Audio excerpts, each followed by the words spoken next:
Hello mga bata! Ngayon, ang pag-aaralan natin ay tungkol sa mga hugis. Alam niyo na ba kung ano ang pangalan ng bawat hugis at ilan ang dulo nito? Kung hindi pa, tara pag-aralan natin.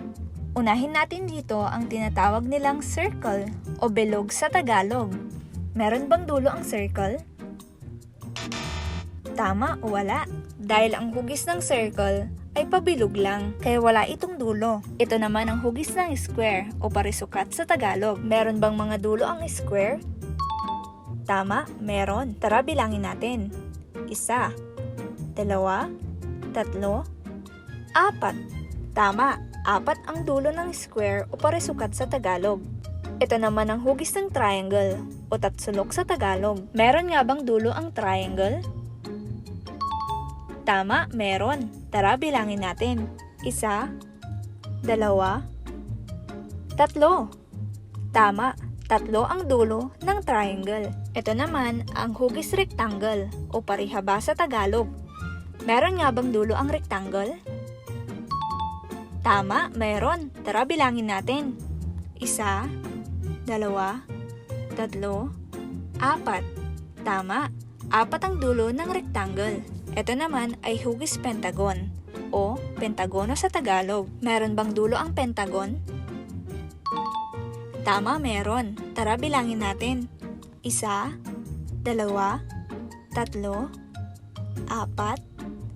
5. Tama, 5 ang dulo ng pentagon. Ito naman ay hugis diamond o hugis diamante sa Tagalog. Meron bang dulo ang diamond? Tama, meron. Tara bilangin natin. 1, 2, 3, 4. Tama, 4 ang dulo ng diamond. Ito naman ay hugis hexagon o hexagono sa Tagalog. Meron bang dulo ang hexagon? Tama, meron. Tara bilangin natin. 1, 2, 3, 4, 5, 6. Tama, 6 ang dulo ng hexagon. Ito naman ang hugis ng trapezium o trapezoid sa Tagalog. Meron nga bang dulo ang trapezium? Tama, meron. Tara bilangin natin. 1, 2, 3, 4. Tama, 4 ang dulo ng trapezium. Ito naman ang hugis star o hugis tala sa Tagalog. Meron bang dulo ang star? Tama, meron.